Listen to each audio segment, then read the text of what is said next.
The upgrading work was made possible by a New South Wales government grant of $64,000. The program included painting, installation of air conditioning, new furniture, furnishings and drapes, modern birthing chairs, as well as provision of areas for mothers to bathe babies and prepare formulas. Facilities have also been upgraded to improve operational functioning of the intensive care nursery area. The chairman of the Belmont Hospital Board, Mr Graham Mullane, says the number of births at Belmont is increasing and are now double the number at Royal Newcastle Hospital's maternity ward. Mr Mullane said people are obviously using the obstetric services available at Belmont, and so the Hospital Board welcomes the state government allocation of funds for the refurbishment.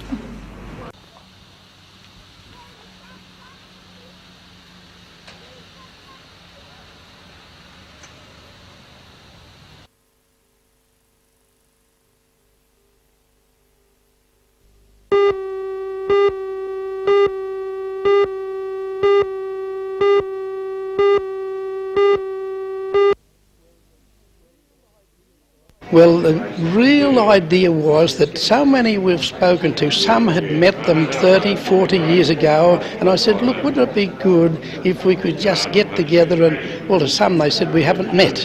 And everybody I spoke to, the whole issue of them have arrived. There's not one missed out. Russell Troy, he's 87 years of age, and of course he doesn't get about much these days, but we got cards from him back in 1927 when he was putting music on the air when there was no broadcasting up here. And he was so happy to come along. His son brought him today and he stopped and he's still here. A lot of the equipment here, of course, has been handmade. Most of it was handmade. There's some of the equipment, but the radio set, there's two of them there, they were all handmade. And most of the parts, there's some parts there have been commercial, but other parts they've had to wind, big transformers, they've thousands of turns, they might take them a couple of days to wind. They'd wind so much of it and then stop, and the next day when they got home from work they'd wind some more. But virtually, other than their valves and buying the loudspeaker, they used to make themselves. Bill, you're a little bit hopeful that perhaps people will see this and maybe have old pieces of equipment lying around in garages and forgotten corners that might somehow make its way back to you and your friends. Well, as a matter of fact, this is what I would really like. They call it junk. In my opinion, it's really valuable possessions of the past. It's really memories. And well, I'm hoping that eventually we'll be able to have what we could call a Newcastle or a Hunter Valley Museum, which will become part of a heritage for the area.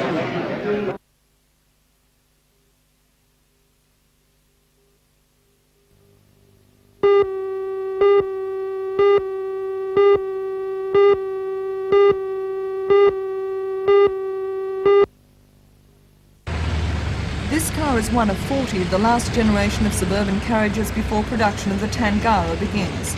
In a bid to show the State Rail Authority that Ganinans is the best company to build the new Sydney suburban trains, the company has incorporated a number of features of the Tangara into these cars. One of the less obvious features to the observer, but one the passenger will appreciate, is the chopper electronic control, which will provide smooth acceleration and improved braking. This system also cuts down on electricity consumption because it regenerates its own power. Other features include an improved air conditioning system and passenger windows. Sales Manager Warren Princehorn. The Tangara contract is in competition to two other companies. We believe that Ganinan has offered advanced technology for Tangara. We believe that Ganinan experience in building this type of car is in the leading company in Australia, and therefore we think we've got a good chance with Tangara.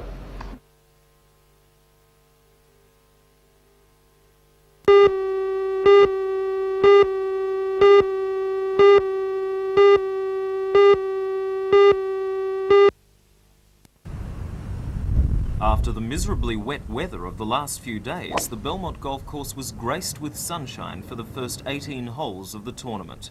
The Belmont Tournament, which is the biggest amateur stroke play championship in Australia, has attracted some of the best amateurs from both here and around the world. Setting the pace today was Brad Lincoln from the Carnarvon Club in Sydney.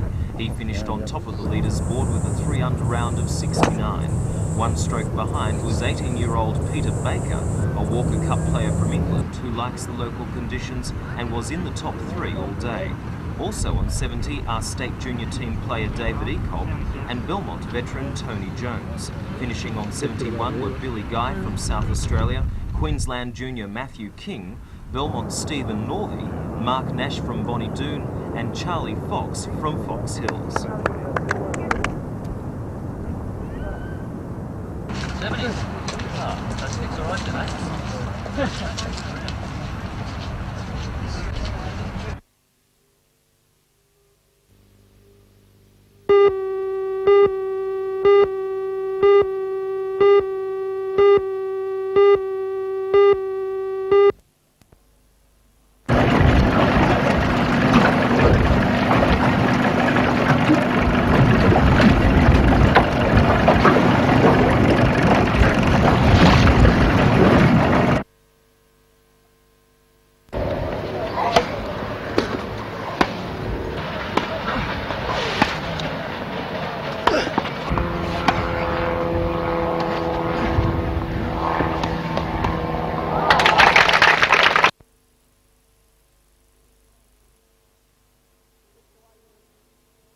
Situation.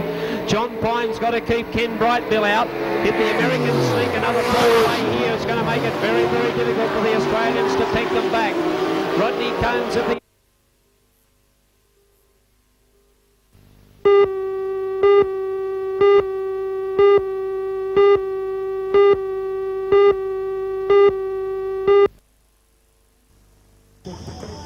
Camp drafting isn't the most exciting of rodeo events, but from a cowboy's point of view, it is one of the most demanding and at times frustrating. It's the nuts and bolts of horsework, the rider and his charge combining their skills and energy to cut out a beast from the herd and force it around and through a set of gates disguised as trees. Today at Murrurundi, as part of the district's 3-day polo cross charity rodeo, it was the turn of the youngsters of the area to test their skills. While the old hands watched on, they threw themselves into the job. Some found the going hard, the beasts unpredictable and uncooperative, but for at least one young cowpoke, Brett Holtz of Jerry's Plains, there was success. This workout earning him 87 points and the winner's sash. No doubt a competitor to watch in the future, and certainly a deft hand to be had around any herd. Well, that looked like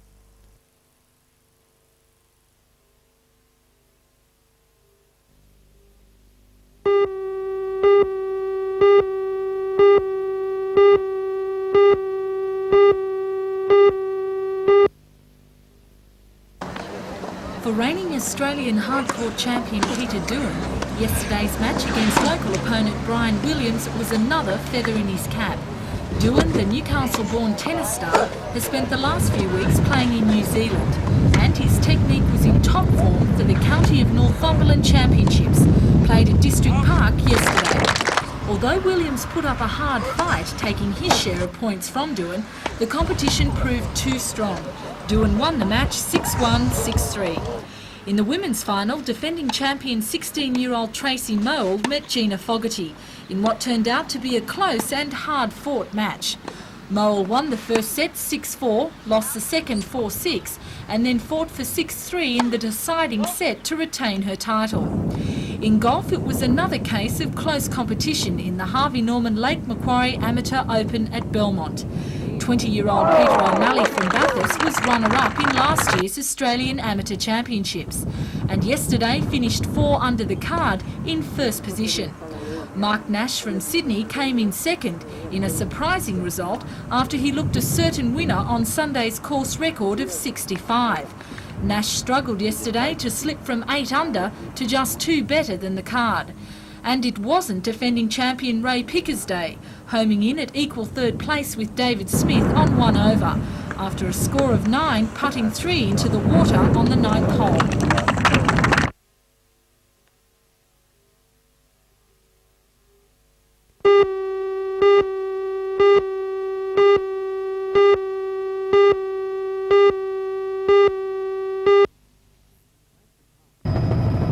Blandford Park is destined to be a name linked in the future with quality bloodstock and first-class breeding facilities.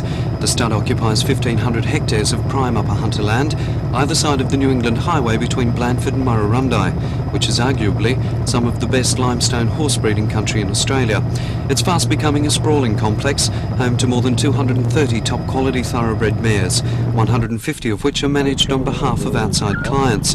Already there are 5 stallions, including the proven sire, Twig Moss, currently the 3rd leading sire of winners in Australia. By the time the next breeding season gets underway in September, there'll be another 8 stallions, making Blandford Park the biggest breeding operation in the land. But more than just having the finest bloodlines on offer, studmaster John Kelso is also out to make Blandford Park a showpiece. Already there are magnificent quarters for his staff, and some 39 people are employed on the property.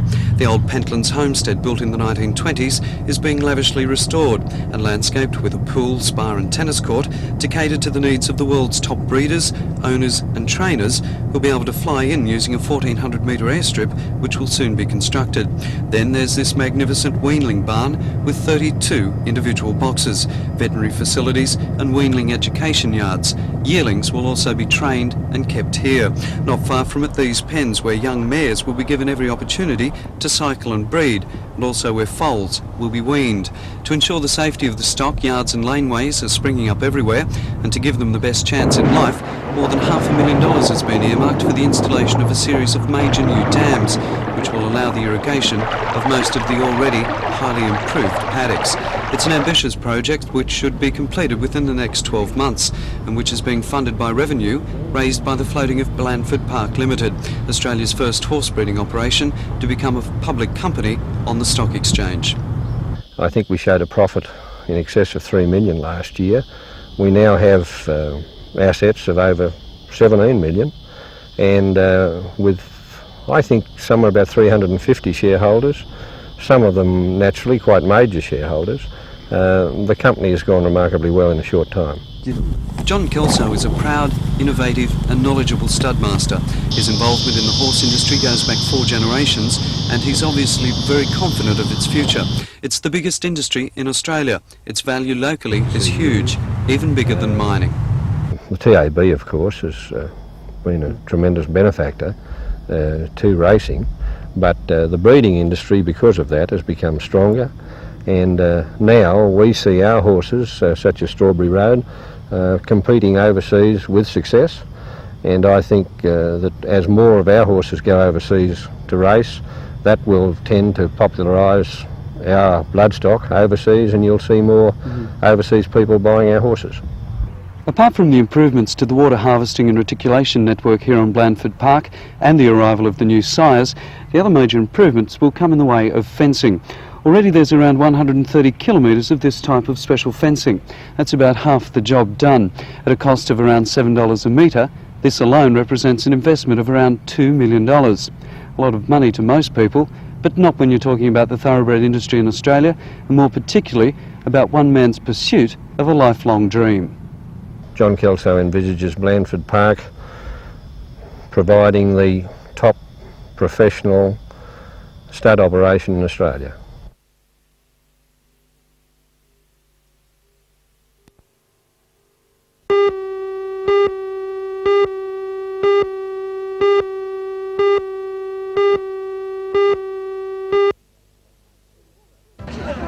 In Bulahdelah today, parents and children turned out to protest against the closure of the town's only preschool.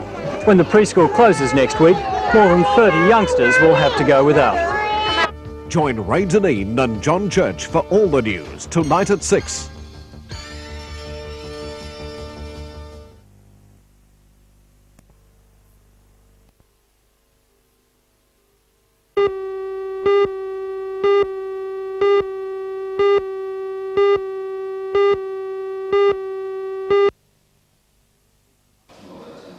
It's the first time Upper Hunter residents have been able to study locally for an associate diploma in art.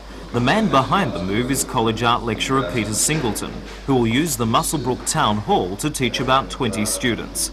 Peter says there is plenty of demand for art studies in the area. Well, there's a lot of interest in art, and there are very strong art groups in the Upper Hunter, and that was one of the reasons why we felt that the service should be taken to them. I judged the Scone Art Prize last year, and there was a tremendous amount of interest shown there in the sort of courses which we offer. While the college gears up for the start of the academic year, one course still looking for students is the Associate Diploma in Computing Studies, which teaches computer programming. Course lecturer Ernie Jordan says the lack of interest is surprising, considering the increasing number of computer programming jobs available. I think it's mainly that people are not aware of the huge demand that there is for computing people, and maybe are not aware of this particular type of course. They think in terms of computer science degrees, whereas this is a course for people who want to be computer programmers in a business world or an industrial world.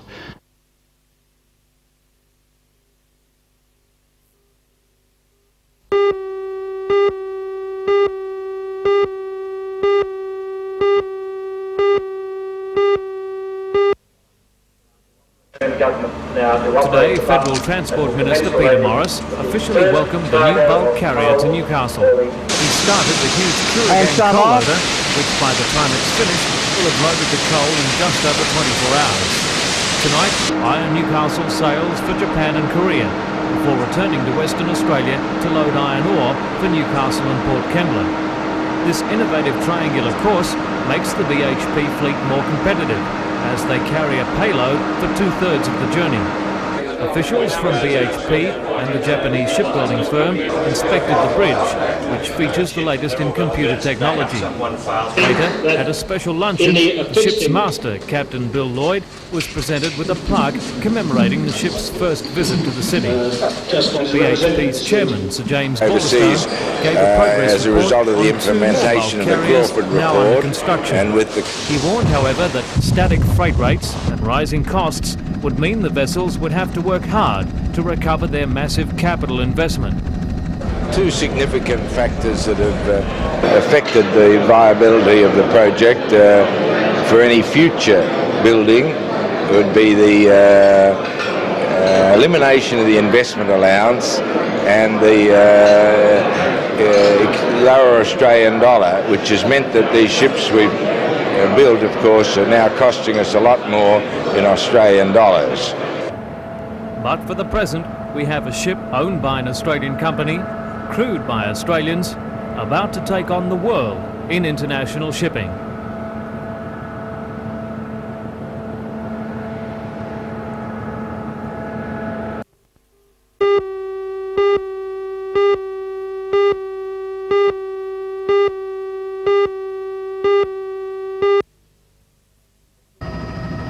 The scene was rugged country just west of the Putty Road, about 40 kilometres southwest of Singleton. At noon today, the victim and a workmate were felling a tree when the trunk came down vertically before he could leap out of the way. Timber getters often work alone, so it was fortunate this man had a friend who could go for help. Singleton Ambulance called for the assistance of the rescue helicopter, and only the finest of flying by pilot Frank Napira was able to land paramedic Lou McLeod at the scene.